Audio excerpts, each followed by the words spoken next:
ગુજરાતમાં પરિણામ આવી ચૂક્યું છે અને આ પરિણામ બાદ હવે સૌથી મહત્વની બાબત એ છે કે શું આખરે ગુજરાતના સમીકરણોની અંદર કોઈ ફેરફાર થઈ રહ્યો છે અને કેન્દ્રના સમીકરણોને લઈને ગુજરાતનું જે યોગદાન રહ્યું છે તમામ બાબતોને લઈને ચર્ચા કરવા માટે મહેસાણાથી સાંસદ હરીશભાઈ આપણી સાથે જોડાયા છે। હરીશભાઈ, સ્વાગત છે આપનું। અને આ તમામ બાબતોમાં હવે મહત્વપૂર્ણ બાબત રહેશે આ જીત, ખાસ કરીને ગુજરાતની જીતને લઈને સ્વપ્ન તો એવું હતું કે 26માંથી 26 બેઠકો આવે, પરંતુ એક બેઠકમાં ક્યાંક ચૂક રહી ગઈ। કઈ રીતે જોઈ રહ્યા છો ગુજરાતની આ જીતને અને ખાસ કરીને એક જે બેઠક ચૂકી ગવાયું છે તેને લઈને આપનું શું માનવું છે હરીભાઈ?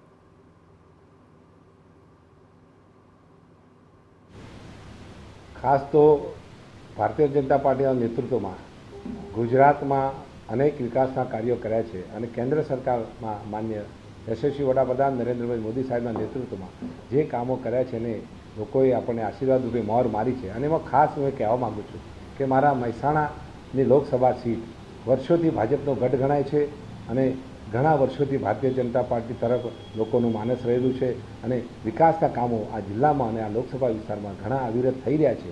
અને આ વખતે લોકોએ જે મને પ્રેમ આપ્યો છે એ કાર્યકર્તા તરીકે મને ટિકિટ મળી હતી અને લોકો વચ્ચે હું ગયો છું કેમ્પેનમાં, તો લોકોએ એટલો બધો પ્રેમ આપ્યો તો લોકોનું એવું કહેવું છે કે આ વખતે તમે હરીભાઈ આવશો જ નહીં, અમે તમારા માટે છીએ, કે તમે ચિંતા ન કરશો। આવી લાગણીનો ભાવ લોકોના મળેલા હતો અને લોકોની આંખોમાં એટલું તેજ હતું, લોકોનો ભાવ હતો કે અગાઉની ચૂંટણીમાં પણ આપણે ન જોયું એવા લોકોનો પ્રેમ એમ કહેવા મને એવું કહેતા મને થાય છે કે આ વખતે કોઈ એવી વ્યક્તિ કોઈ રિસાયેલી જોવા ન મળી, કોઈ ત્રાસી નજરે જોનાર પણ નથી મળી, એવો લોકોનો ઉત્સાહ હતો। અને એ ઉત્સાહ ગઈકાલે અમારા તમામ કાર્યકર્તાઓ, આગેવાનો અને અમારા મોવડી મંડળ, તમામ હોદ્દેદારોનો સાથ અને સહકારથી જે અમને આ જે લીડ છે એ અમને ગઈકાલે દેખાઈ છે જંગી બહુમતી। અને એમાં ખાસ અમારા કાર્યકર્તાઓ તડકામાં તપીને તપસ્યા કરીને અને તપનું જે ફળ મળ્યું છે એ ગઈકાલે જંગી બહુમતીની લીડ સાથે હું જીત્યો છું। તો મહેસાણાની અમારી લોકસભાની તમામ જનતા, તમામ મતદારોનો પણ હૃદયપૂર્વક હું આભાર માનું છું અને આવનારા દિવસોમાં વિકાસના કામો અમારી મહેસાણા લોકસભાની જનતા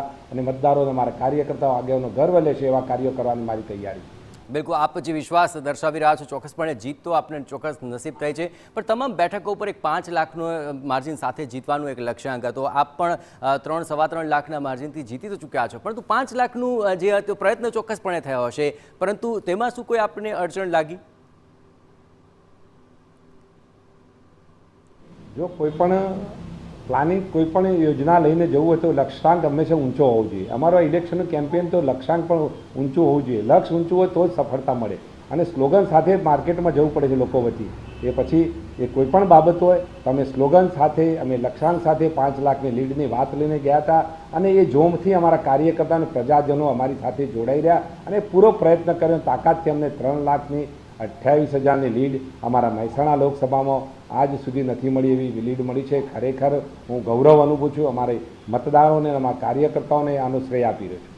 બિલકુલ હરીભાઈ, આખરે જીત તો નસીબ થઈ છે ને સાથોસાથ જે પેટા ચૂંટણી હતી તેમાં પણ ભાજપને મહત્વપૂર્ણ જીત હાંસલ થઈ છે, પણ હવે એક ચર્ચા પણ ઉઠી છે કે આ તમામ જીત બાદ અને પેટા ચૂંટણીમાં પણ જીત બાદ શું ગુજરાતના પ્રધાનમંડળની અંદર, મંત્રીમંડળની અંદર કોઈ ફેરફારને અવકાશ છે?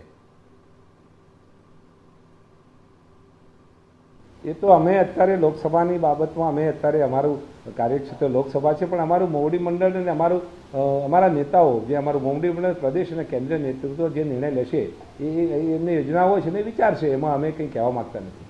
બિલકુલ, એક બેઠકમાં ક્યાંક ચૂક રહી ગઈ। ગેનીબેને જે રીતે આખું ચૂંટણી પ્રચાર કર્યો, એમનું જે સોશિયલ એન્જિનિયરિંગ રહ્યું, કહેવાય છે કે એ સૌથી મોટું પરિબળ સાબિત થયું, પરંતુ જે સામાન્ય વિરોધ હતો તેને ખાળવામાં ભાજપે પ્રયત્નો કર્યા હતા।